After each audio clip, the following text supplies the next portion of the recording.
सद्गुरुदेव हमें अपने दरबार में बुला कर के समझाते हैं जीवन के बारे में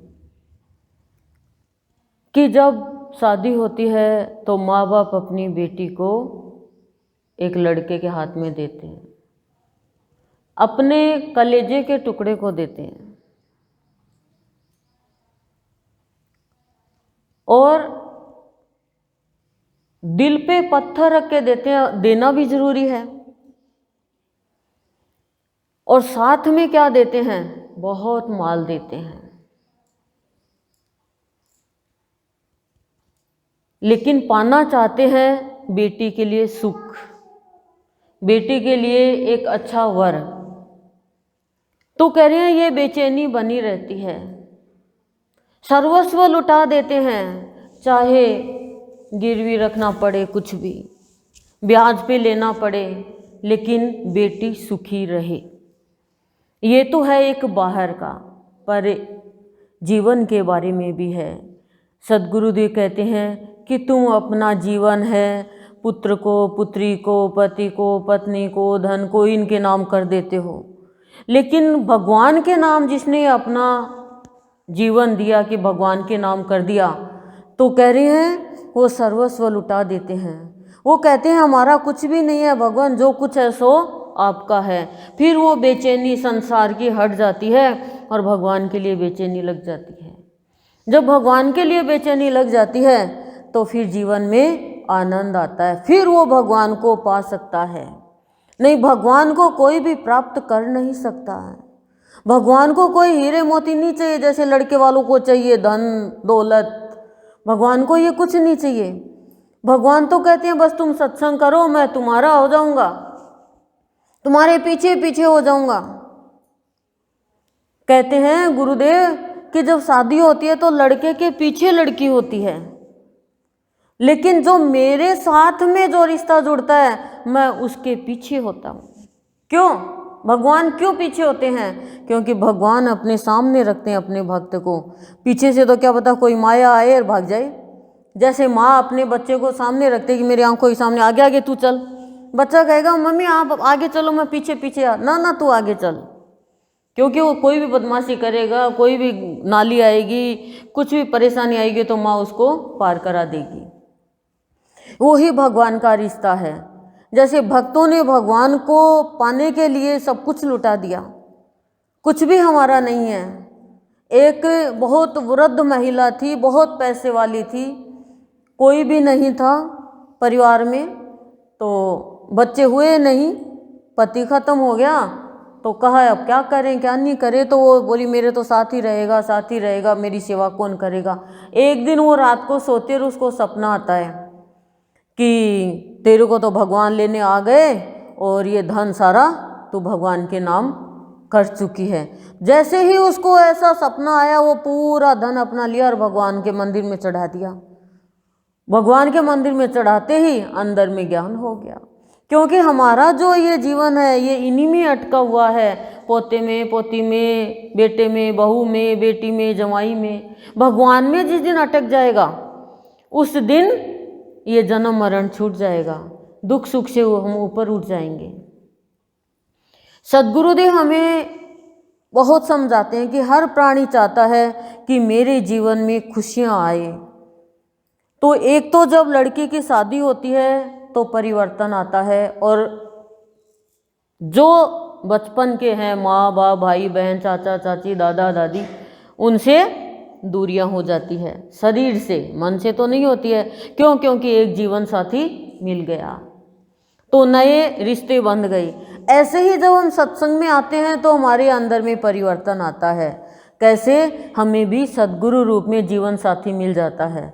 तो बहुत सारे सत्संगी परिवार हमारे अपने हो जाते हैं, वो हमारे अपने से लगते हैं। और बाकी ये संसार वाले हैं, ये ऐसे लगते हैं कि ये तो पीहर वाले हैं, इन्होंने तो हमें भेज दिया। पर प्यार कहाँ मिलेगा? पति का प्यार तो ससुराल में ही मिलेगा।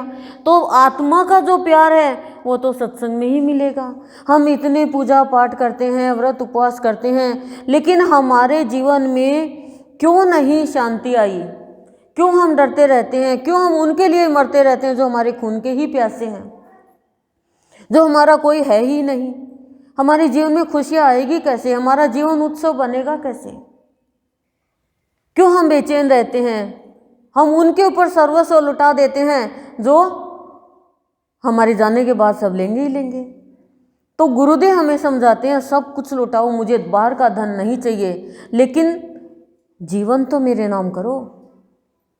यदि मेरे नाम जीवन करोगे तो मेरा जीवन हो जाएगा ये तुम्हारा, और फिर मेरा कर्तव्य बन जाएगा कि इस जीवन में क्या करना है क्या नहीं करना। जैसे शादी होती है तो लड़की पहले से ही सब कहते हैं धूप में मत निकलना, ये पार्लर वाली कहती है 1 महीने पहले ये करना ये करना ये करना। पहले उपटन लगाने लग जाते थे, अब कुछ और करने लग जाते हैं, कोर्स करने लग जाते हैं सुंदर के लिए कि मैं सुंदर दिखूं। पार्लर खुले हुए हैं। तो ऐसे जब सत्संग में आते हैं तो हमारा भी सुंदरता का कोर्स होता है, वो भीतर की सुंदरता होती है। मन सुंदर, वाणी सुंदर, विषय सुंदर, विचार सुंदर, भावना सुंदर, कर्म सुंदर। जब ये सुंदरता आती है तो गुरुदेव खुद कहते हैं उस प्राणी का कभी भी अनिष्ट नहीं होगा, उसको इष्ट की प्राप्ति होगी और अभिष्ट की प्राप्ति होगी। उसके जीवन में खुशियाँ कभी भी खत्म नहीं होगी। अब हमारा मन गंदा है और हम सुंदरकांड कर रहे हैं, रामायण कर रहे हैं, भागवत कर रहे हैं, हम और मंदिर देवरा कर रहे हैं, मन के अंदर ये उसका बुरा हो जाए, उसका नाश हो जाए, उसका ऐसा हो जाए, तो फिर भगवान तो मन देखते हैं, ईश्वर तो मन देखता है। बाहर में जब शादी होती है तो बाहर की सुंदरता देखते हैं, लेकिन वो सुंदरता तो क्षणिक है।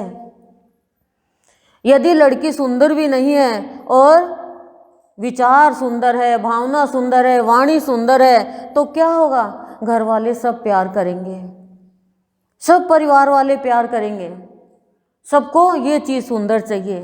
तो गुरुदेव हमें समझाना चाहते हैं कि ये प्राणी, तुझे जीवन में अच्छा चाहिए, जीवन को उत्सव बनाना है, तो सबसे पहले तुझे सत्संग में सद्गुरुदेव के अमृत वाणी को सुनकर के अपने मन को सुंदर बनाना होगा। जिसका मन सुंदर होगा फिर वो वाणी भी सुंदर बोलेगा। सुंदर वाणी क्या है? सबको खुशी देना, सब प्यार की बात बोलना, डांट के, लड़के, गाली गलौज करके कोई हमारी सुंदर वाणी थोड़ी होती है। हम 1 मिनट में लड़ने लग जाते हैं, मोहल्ले वाले, परिवार वाले। शादी होती है तो परिवार वाले ज़्यादा लड़ाई करते हैं, वो उधर नाराज़ होके बैठ जाते हैं, उधर नाराज़ होके बैठ जाती है। जबकि शादी होती है तो सहायता करनी चाहिए, और बेटी की शादी में तो विशेष सहायता करनी चाहिए। अरे 2 दिन की ज़िंदगी है, चाहे लड़के बिताओ, चाहे प्यार करके बिताओ, चाहे बुराई करके बिताओ, चाहे हंस के बिताओ, चाहे रो के बिताओ। तो इस जिंदगी को ऐसे बिताए ना जैसे देवतामय जिंदगी हो। साथ तो हमारा व्यवहार ही जाएगा, हमारा व्यवहार इतना सुंदर होना चाहिए कि सामने वाले को खुशी मिले। हम कोई इतने बड़े थोड़ी हो गए सत्संग करके, या ऊंचे पद पे जाके, या अच्छा पढ़ाई करके, या अच्छा पति पा करके, अच्छे पुत्र पा करके इतने बड़े नहीं हुए कि हम किसी का भला कर सकते हैं क्या? इतना बड़ा तो वही है जो किसी का भला करे, किसी को शांति दे, तभी जीवन में खुशियाँ आती है। नहीं तो हमें तो बहुत डर लगता है, भगवान जी शादी है, आप ये करना वो करना। मनुष्य के अंदर भी वो शक्ति है, और हम बाहर के अच्छाई से हम भक्ति की तुलना करते हैं। नहीं, बाहर में तो हमने जो कर्म किया वो तो हमें मिले ही मिलेगा। जैसे विचार अच्छे नहीं है, दुर्योधन के विचार खराब थे, उसका अनिष्ट हुआ ही हुआ, अनिष्ट हुआ ही हुआ, क्योंकि उसके विचार, उसकी वाणी में वो पांडवों को हर कुछ बोल रहा था, अनिष्ट हुआ ही हुआ। एक बार वाणी द्रौपदी ने गलत बोली तो उसका वनवास जाना ही पड़ा, सब कुछ धन चला गया उसका। पर हम समझते नहीं इस चीज़ को, बिना सत्संग के। सत्संग में आकर भी ये चीज़ समझ लें तो हमारा जीवन बहुत अच्छा हो जाए, हमारा जीवन शांति में जीवन हो जाए। जब ये हमारा सुंदर होगा तो जीवन सुंदर होगा, और जीवन सुंदर होगा तब हम अपने अच्छे संस्कारों में ढल जाएंगे। तो जिसका मन सुंदर, जिसके विचार सुंदर, जिसकी भावना सुंदर, और जिसके विषय सुंदर, विषय क्या? सबका भला। दुर्योधन का विषय क्या था? बस बुरा बुरा बुरा। और पांडवों का विषय क्या था? अच्छा क्षमा करना, अच्छा क्षमा करना, यही था। तो वो विषय हमारा होगा, हे भगवान सबका भला हो, सबका कल्याण हो, सबके जीवन में खुशी हो, कोई से भी गलती नहीं हो, तो फिर क्या होगा, जीवन में सुंदरता आएगी, सब अंदर में सुंदर हो जाएगा और सुंदर जीवन में ही शांति रहती है। और यही हमारा भीतर का श्रृंगार है, सुंदरता का ही। बाहर से सुंदर चाहे दिख जाए, लेकिन भीतर में यदि खराब है तो फिर बाहर में जैसे एक लड़की जीन्स पहन करके, टॉप पहन करके और बॉय कट बालों को भी मतलब बॉय कट और एकदम ऐसे टिप टॉप होकर के गई फोटोग्राफर के यहाँ, और फोटोग्राफर ने सोचा बहुत पढ़ी लिखी लड़की है, बहुत पढ़ी लिखी है भाई। तो फोटोग्राफर ने कहा मैडम बैठो बैठो बैठो मैडम, ये लोग साफ करता रेयर करता। बोला ओ भाई बढ़िया सी उतारिए। बोला भाई अब ठीक है। पता चला कि कोई सेंस नहीं है, बस कपड़े ही पहने हैं, बॉयकट ही किए हैं। तो वाणी से पता चलता है कि भीतर में कितनी सुंदरता है, विचार से पता चलता है कि भीतर में कितनी सुंदरता है। तो सत्संगियों का तो आचरण, चाल ढाल, पहनावा सब सुंदर हो जाता है, सब अच्छा हो जाता है। वाणी भी होती है तो दूसरों के अच्छे के लिए होती है, ना कि उसको कहीं पर भी फंसाने के लिए होती है। तो आज सद्गुरुदेव से यही प्रार्थना करते हैं कि हे सद्गुरुदेव, आज इसकी पूजा की शादी के उपलक्ष्य में आपकी असीम कृपा से सत्संग रखा गया है, तो आप वरद हस्त बनाए रखना और इस बच्ची का आप भीतर से और बाहर से श्रृंगार आप ही करना, ताकि जीवन में खुशियाँ बनी रहे। और कोई भी शादी में अड़चन आए और आए तो आप ही दूर करना, क्योंकि जब आपका सत्संग पहले कराया है तो प्रथम हमारे तो आप ही गणेश हो गए, आप ही शिव पार्वती हो गए, आप सब देवी देवता हो गए। गुरुदेव सत्संग कराते हैं, ना जाने कितना कितना कष्ट लेकर हमारा जीवन अच्छा बनाते हैं, निष्कंटक जीवन बना देते हैं, इसलिए सत्संग कराते हैं। हम सत्संग की महिमा को जिस दिन जान जाएंगे उस दिन हमारा जीवन बहुत सुंदर हो जाएगा। रामायण तो आप सब पढ़ते ही होंगे, सुनी भी होगी। आधी से आधी घड़ी का सत्संग भी पाप कर्म जला देता है, तो हमारा तो ये 2 घंटा का सत्संग हो गया। तो गुरुदेव कह रहे हैं कि तुम देने में बहुत कष्ट होता है तुम्हें। क्या देने में? मैं कुछ भी नहीं मांग रहा हूँ, मैं तो तुम्हारे अंदर का काम क्रोध मांग रहा हूँ। वो दोगे तभी तो जीवन सुंदर होगा। सुंदर मन किसका है? जिसमें काम क्रोध मोह मद लोभ मात्सर्य नहीं है, जिनमें ये हो उसका जीवन सुंदर कैसे होगा? उसका जीवन सुंदर नहीं हो सकता। कहते हैं सद्गुरुदेव कि सत्य को जो प्राप्त करना है, सत्य ही सबसे बड़ा भगवान है, तो जीवन को सुंदर बनाना होगा। और सुंदर जीवन क्या है? विचार सुंदर। सुंदर विचार क्या है? जिस विचारों में किसी के प्रति भी गंदगी नहीं हो। मन सुंदर, जिसके मन में कपट नहीं हो। वाणी सुंदर, कि वाणी में छल कपट नहीं हो, किसी को भी लड़ाई गाली गलौज की वाणी नहीं हो। विषय सुंदर, यानी सबका भला हो। दुश्मन का पहले भला सोचो कि मेरा दुश्मन है, इसका सबसे पहले भला हो भगवान, तो ही गुरुदेव करें तुम्हारे अंदर की अच्छाई प्रकट होगी। सबके अंदर अच्छाई है, लेकिन बिना सत्संग के हम बुराई तो भर लेते हैं, अच्छाई दबा लेते हैं। कोई भी ऐसा नहीं है जिसमें अच्छाई नहीं है क्या।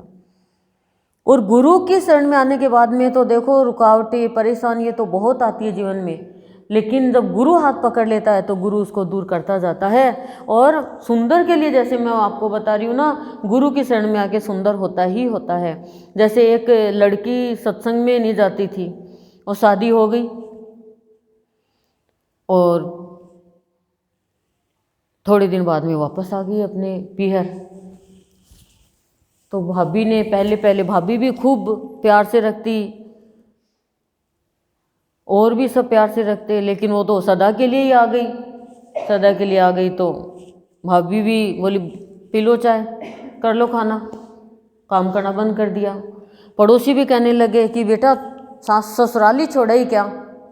तो फिर पिता ने पूछा कि बेटा तेरी सास कैसी है? बोला महा बेकार। बोला ससुर? बोला वो तो रावण ही है। तो बोला देवर? बोला वो तो कुंभकर्ण है।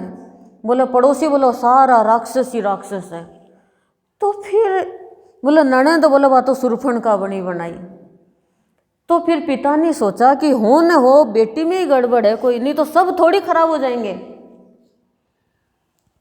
तो माँ बाप ने बात करी, दोनों सत्संग में गए, अपने गुरु को बताया। गुरु ने कोई आइडिया दी, तो कहा कि बेटा तू क्या चाहती है? बोले मैं तो ये चाहती हूँ वहाँ पे मेरा चले बस रोब, और किसी का भी नहीं चले, और सब मेरे कहने में हो। बोला ऐसा ही होगा, तू बस 6 महीने तक कुछ भी मत बोलना, चुप रहना तू 6 महीने तक, उसके बाद में सब तेरी मुट्ठी में हो जाएंगे।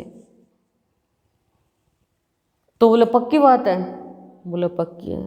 तो बोले छोड़ो ससुराल? बोले हाँ। माँ बाप तो चाहते हैं बेटी का ससुराल अच्छे से, ससुराल में अच्छा सा रहे, सुख शांति रहे। तो छोड़ने के लिए गए तो सास ससुर पति सब बोले ये आ गई राक्षसी, आ गई ये तो, क्योंकि तंग तो वो करती थी। सब मोहल्ले वाले सोचे अब सुख से पानी नहीं पीने देगी। लेकिन जैसे ही और वो जाती है, जाने के बाद में सब डर गए कि तो लड़ाई करेगी, गाली गलौज करेगी। तो उसके हाथ पैर से कप टूट जाता है। ससुर कहता है क्यों दिखाई नहीं देता तुझे, कब तोड़ दिया? तो बोलने को होती है, वो कहती है बुड्ढे रुक, 6 महीने रुक जा, फिर देखते रहे हालत में करूं, क्योंकि उसको 6 महीने चुप रहना था। ऐसे ही देवर ननद सबको वो कहते हैं, पर वो कुछ नहीं बोलती। 1 महीने में सब में अपनापन आ जाता है, सब में। और ससुर बहू के लिए मिठाई ला रहे हैं, देवर ला रहा है, पति भी प्यार से बोल रहा है, सास ने भी चाबी दे दी, ले बहू तू संभाल। 1 महीना हो गया, भाई मिलने के लिए आया, देखने तो आई भी ठीक है ना? बोला हाँ भैया मैं तो बहुत ठीक हूँ। तो बोले तू एक बार माँ ने बुलाया है तेरे को? बोला मैं ना तेरे जीजाजी के साथ ही आऊँगी। तो बोले नहीं तू चल ना, जीजाजी तो बहुत बेकार है। बोला नहीं देवता समान है ये तो। पहले तो आदमी को बेकार बताया, फिर दोनों जाते हैं और कहते हैं कि बेटा सास कैसी है? बोले माँ पूछ मत, बस देवी है। ससुर बोला वो तो देवता है माँ। बोला देवर वो तो बहुत ही अच्छा, बहुत लाड करता। बोला वो तो कुंभकर्ण है। बोला नहीं माँ मेरे देवर को ऐसा मत। बोला ननद तो मेरी एक अच्छी दोस्त है। बोला ना सुरफण का है वो तो। बोला नहीं माँ बहुत अच्छी दोस्त है। तो बोला बेटा रक्षाबंधन आ रही है तू आना। बोला नहीं माँ मैं नहीं आ सकूंगी, वहाँ पे मेरे बिना इनका कोई का मन नहीं लगे, ना मेरा मन लगेगा। मैंने जान लिया ससुराल में जो प्यार मिलता है पीहर में तो सिर्फ थोड़े दिन ही मिलता है, फिर तो कोई आदर ही नहीं करता। तो कहने का तात्पर्य क्या है, जब सब हम बुरे हैं तो सब बुरे हैं, और हम अच्छे हैं तो सब अच्छे हैं। तो संत ही है जो हमें ससुराल में कैसे रहना चाहिए ये शिक्षा देते हैं।